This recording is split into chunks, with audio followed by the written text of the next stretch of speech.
Kojom? Oliverom? Da. Ona stala. Sedimo zajedno, da. Pa ovdje na ovom. Ali po mogućnosti s njim jedem. Evo i tako. Ideš li ovamo? Ajde da nas slikaš. Ajde nas slikaš u desu. Ajde preko slike. Baš mi treba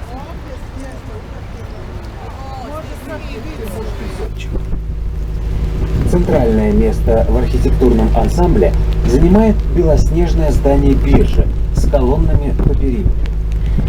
Там проводились оптовые сделки с купцами, приезжавшими в Петербург, а с появлением в России ценных бумаг и фондовые сделки. Позже в здании биржи обосновался Центральный военно-морской музей, который на рубеже 20-21 веков было решено перевести на другую площадку. Перед биржей стоят знаменитые астральные колонны, один из символов Петербурга. В Древнем Риме рострами, носовыми частями вражеских кораблей украшали площади в честь победы в морских сражениях. Петербургские астральные колонны появились 2 столетия назад и первоначально были маяками.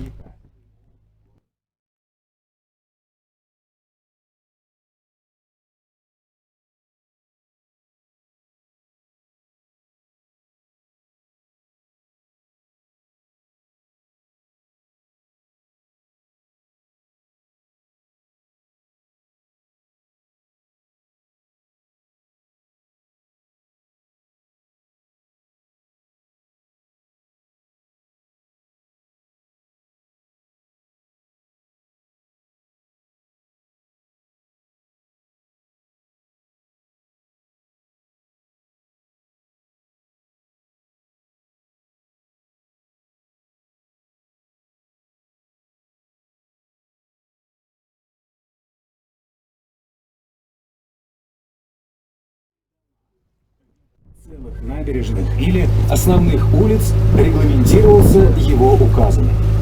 Петр I лично вникал во многие тонкости, например, пожарную безопасность, и предлагал инновационные для России того времени решения. Многие идеи император позаимствовал из голландского опыта. В юности он обучался в Голландии кораблестроению, был очарован столицей Нидерландов и намеревался построить на русских землях второй Амстердам. Внешний вид домов, интерьеры, форма крыш туристических прогулок, а пару веков назад были настоящими транспортными магистралями, по которым переправляли людей и товары, ездили по делам и в гости, а в выходные обязательно выезжали на водные прогулки. Берега рек укрепляли деревом, а позже гранитными плитами. Во многих местах сооружали новые каналы и небольшие гавани для частных лодок. Этого требовало не только желание Петра I превратить Санкт-Петербург в Амстердам, город, где водные пути считались основными, но и необходимость осушения заболоченных земель. Каналы отводили лишнюю воду и частично спасали от разрушительных наводнений Невой, Фонтанкой, Мойкой и Лебяжьим каналом.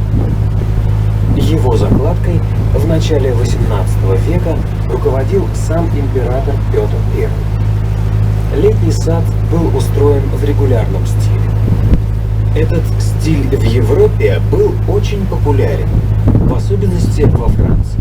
Неудивительно, что и летний сад проектировал французский архитектор. Основания ограды были вытесаны из карельского гранита, а сама решетка выкована из железа на одном из тульских заводов. Изящество и легкость Невской ограды летнего сада воспеты в произведениях многих русских поэтов. Существует легенда, что некогда один богатый англичанин, наслышанный о красоте Петербурга, на склоне лет заявил, что ему совершенно необходимо побывать в России и увидеть ограду летнего сада и стрелку Васильевского острова. В пору белых ночей его яхта вошла в Неву и бросила якорь напротив летнего сада.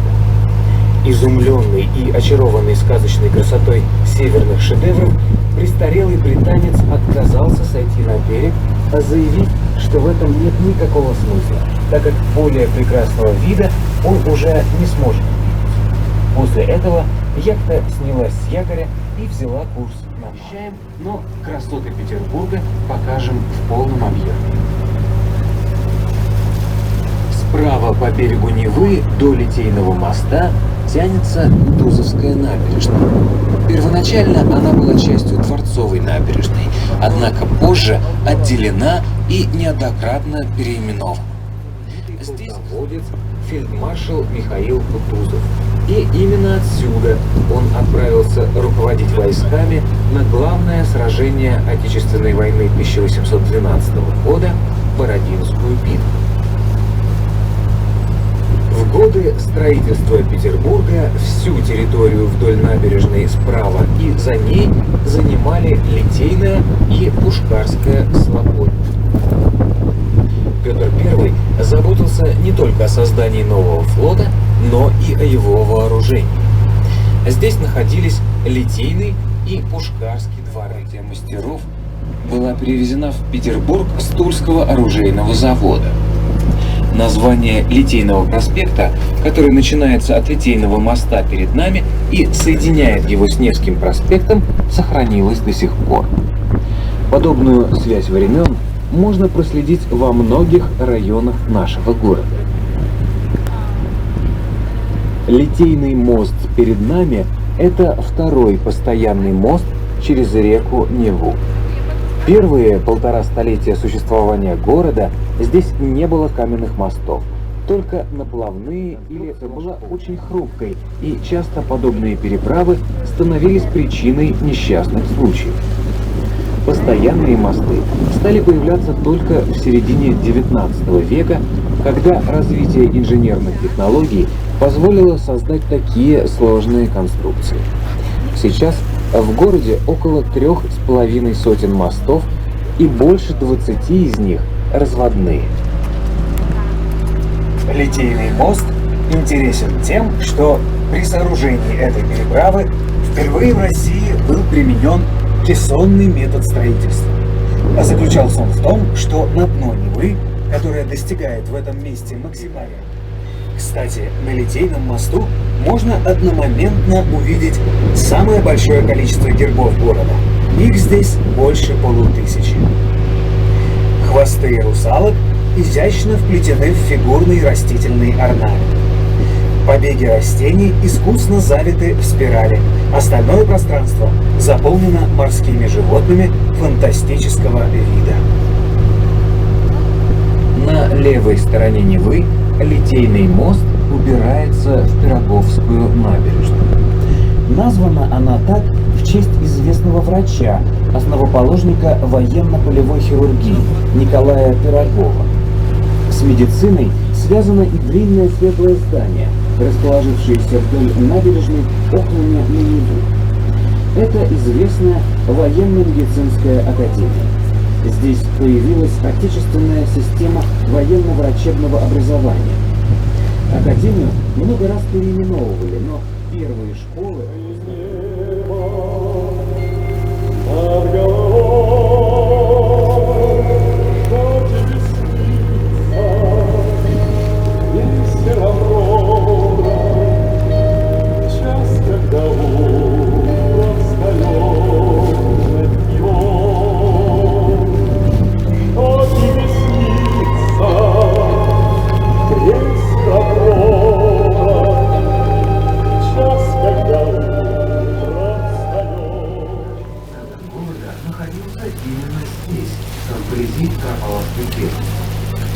На Троицкой площади справа от моста были здания Сената и домов.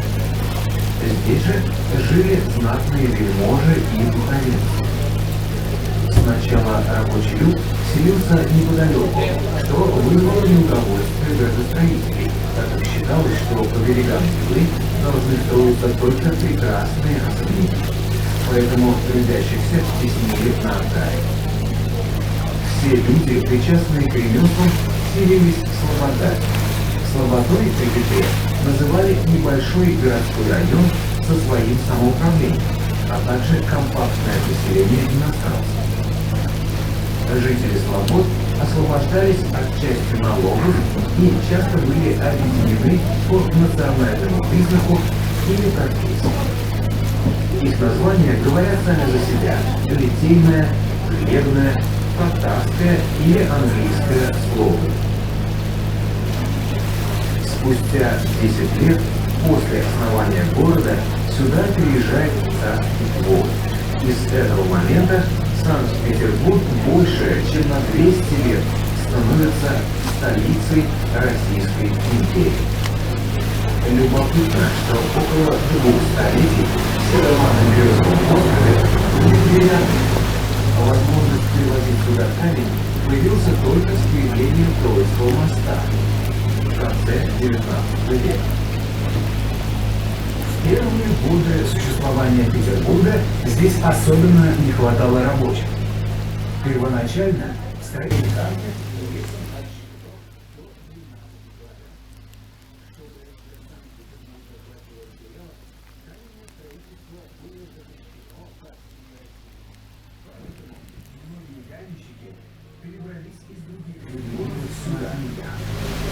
Видимо, оно было больше похоже на русское слово «муз». А потом речушка и вовсе стала морем. Надо сказать, что на берегах Мойки было несколько общественных бань, и жители окрестностей пытались объяснить им язык совершенно... А позже Царицынский луг. Там проходили военные парады. За площадью утвердилось название Марсового поля в честь римского бога войны Марса. Подобно Марсовому полю в Древнем Риме и Париже. Парк здесь был размещен.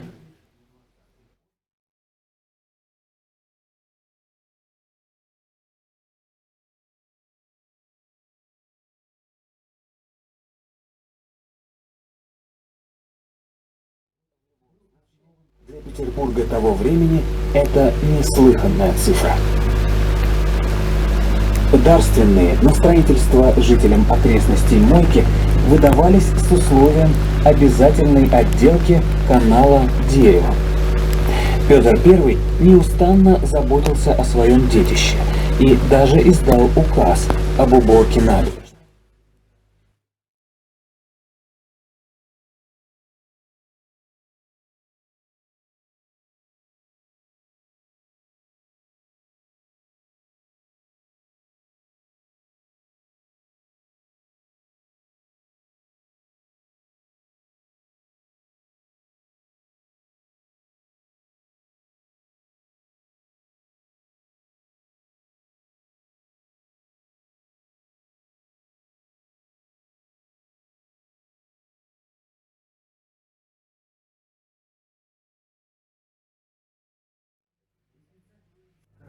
Пляж, где часто загорают местные жители. Тут же проводятся концерты на открытом воздухе. Каждый август проходят выставки песчаных скульптур, а в стенах крепости проводятся художественные выставки. Пушки, Петропавловки все же стреляют, и притом каждый день, но не в боевых, а исключительно информационных целях, оповещая город о наступлении полудня. Островной характер застройки города делал и делает воду очень важным элементом жизни Петербурга. При Петре I открытие реки жители извещали 3 пушечными выстрелами из Петропавловской крепости. Царь от его отсутствия комендант города первым садился в лодку и тем самым открывал навигацию. О замерзании реки извещали барабанным боем, и придворный шут в наряде стали служивые люди. Так называли военные и гражданские чины, состоявшие на службе у государя. Их по приказу Петра I переселяли в строящийся город, и из-за своего зависимого положения отказываться они не могли. Таким образом, в первые годы военные составляли около трети жителей. Перед нами открывается известнейшая панорама Петербурга. Пространство вдоль Невы, до следующего моста по правую руку от нас, занимает университетская набережная. Здесь расположены самые старые постройки города, почти что его ровесники. Первое, что притягивает взгляд на этом берегу Невы, здание цвета морской волны с башенкой, увенчанной глобусом. Это деятельного царя Петра. Здание 12 коленей. Именно Петр создал будущее министерство, или коллегии, как их тогда называли. Фасад зданий скрыт за деревьями, но если вы прогуляетесь вдоль него, то заметите, что оно построено из 12 одинаковых трехэтажных секций по числу коллегий. Сейчас здание 12-й коллегии – главное здание Санкт-Петербургского государственного университета, как и следующие два дома вдоль Невы. Как вы уже, наверное, догадались, именно поэтому набережная и называется университетской. Небольшое здание красного цвета – ректорский дом, где родился и провел детство поэт Александр Блок, дедушка которого был ректором Петербургского университета. Длинное светлое здание следом делят восточный и филологический факультет СПбГУ. Филологический факультет прячет в своем внутреннем дворе настоящее сокровище для туриста – парк современной скульптуры.